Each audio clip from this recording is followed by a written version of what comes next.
हे मुनि सुनो, समय पाकर वही राजा परिवार सहित रावण नामक राक्षस हुआ।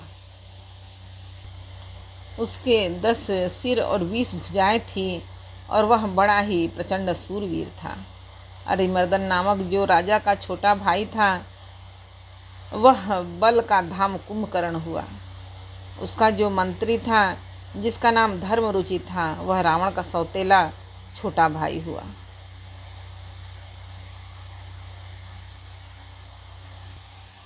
उसका विभीषण नाम था। ये सारा जगत जानता है वह विष्णु भक्त और ज्ञान विज्ञान का भंडार था। और जो राजा के पुत्र और सेवक थे वे सभी बड़े भयानक राक्षस हुए। वे सब अनेकों जाति के मनमाना रूप धारण करने वाले दुष्ट, कुटिल, भयंकर, विवेक रहित, निर्दयी, हिंसक, पापी और संसार भर को दुख देने वाले हुए। उनका वर्णन नहीं हो सकता।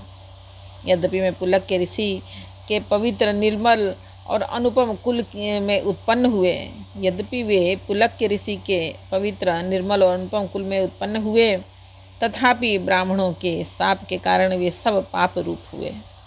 तीनों भाइयों ने अनेक प्रकार की बड़ी ही कठिन तपस्या की जिसका वर्णन नहीं हो सकता। उनका उग्र तप देख ब्रह्मा जी उनके पास आए और बोले, हे तात, मैं प्रसन्न हूँ, वर मांगो। रावण ने विनय करके और चरण पकड़कर कहा, हे जगदीश्वर, सुनिए, वानर और मनुष्य इन दो जातियों को छोड़कर हम और किसी के मारे न मरे, यह वर दीजिए।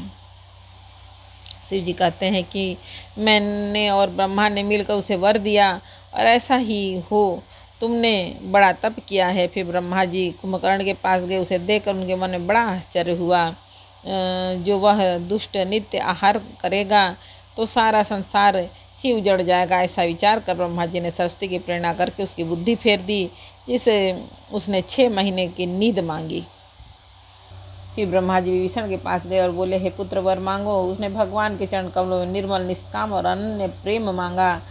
उनको वर देकर ब्रह्मा जी चले गए और वे तीनों भाई हर्षित होकर अपने घर लौट आए। मैं दानव की मंदोदरी नाम की कन्या परम सुंदरी और स्त्रियों में शिरोमणि थी। मैंने उसे लाकर रावण को दिया। उसने जान लिया कि यह राक्षसों का राजा होगा। अच्छी स्त्री पाकर रावण प्रसन्न हुआ और फिर उसने जाकर दोनों भाइयों का विवाह कर दिया।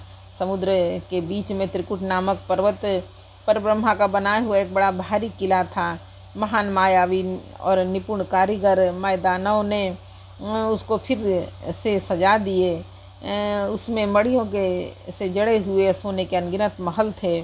जैसे नागकुल में रहने की पताल लोक में भोगावतीपुरी है और इंद्र में रहने की स्वर्ग लोक में अमरावतीपुरी है, उनसे भी अधिक सुंदर और बांका वह दुर्ग था। जगत में उसका नाम लंका प्रसिद्ध हुआ। उसे चारों ओर से समुद्र के अत्यंत गहरी खाई घेरे हुए है। उस दुर्ग के मड़ियों से जड़ा हुआ सोने का मजबूत परकोटा है, जिसकी कारीगरी का वर्णन नहीं किया जा सकता। भगवान की प्रेरणा से जिस कल्प में जो राक्षसों का राजा रावण होता है, वही सूर प्रतापी अतुलित बलवान अपनी सेना सहित उस पुरी में बसता है। पहले वहाँ बड़े बड़े योद्धा राक्षस रहते थे। देवताओं ने उन सबको युद्ध में मार डाला। अब इंद्र की प्रेरणा से वहाँ कुबेर ने 1 करोड़ रक्षक यक्ष लोग रहते हैं। रावण को कहीं ऐसी खबर मिली, तब उसने सेना सजाकर किले को जा घेरा। वह बड़े विकट योद्धा और उसकी बड़ी सेना को देखकर यक्ष अपने प्राण लेकर भाग गए। तब रावण ने घूम फिर कर सारा नगर देखा। उसकी स्थान संबंधी चिंता मिट गई और उसे बहुत ही सुख हुआ। उस पुरी को स्वाभाविक ही सुंदर और बाहर वालों के लिए दुर्गम अनुमान करके रावण ने वहां अपनी राजधानी कायम की। योग्यता के अनुसार घरों को बांटकर रावण ने सब राक्षसों को सुखी किया। एक बार वह कुबेर पर चढ़ दौड़ा और उससे पुष्पक विमान भी जीत कर ले आया। फिर उसने लाकर एक बार खिलवाड़ ही में कैलाश पर्वत को उठा लिया और मानो अपनी भुजाओं का बल तौल कर बहुत सुख पाकर वह वहाँ से चला आया। सुख, संपत्ति, पुत्र, सेना, सहायक, जय, प्रताप, बल, बुद्धि और बड़ाई ये सब उसने नित्य नए वैसे ही बढ़ते जाते थे जैसे प्रत्येक लाभ पर लोभ बढ़ता है।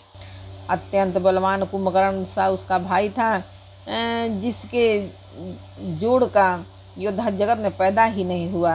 वह मदिरा पीकर 6 महीने सोया करता था। उसके जागते ही तीनों लोकों में तहलका मच जाता था। यदि वह प्रतिदिन भोजन करता तब तो संपूर्ण विश्व शीघ्र ही चौपट खाली हो जाता। रणधीर ऐसा था कि जिसका वर्णन नहीं किया जा सकता। लंका में उसके ऐसे असंख्य बलवान वीर थे। मेघनाथ रावण का बड़ा लड़का था, जिसका जगत में योद्धाओं में पहला नंबर था। रण में कोई भी उसका का सामना नहीं कर सकता था। जगत में तो उसके भय से नित्य भगदड़ मची रहती थी। इसके अतिरिक्त दुर्मुख, अकंपन, वज्रदंत, धूमकेतु और अतिकाय आदि ऐसे अनेक योद्धा थे जो अकेले ही सारे जगत को जीत सकते थे। एक बार बोलो रामायण मैया की जय। बालकांड का 5 दोहा समर्पण। जय श्री राम। जानकी पवन पुत्र बजरंग बली भोलेनाथ माता दी सब। जय हो भगवान।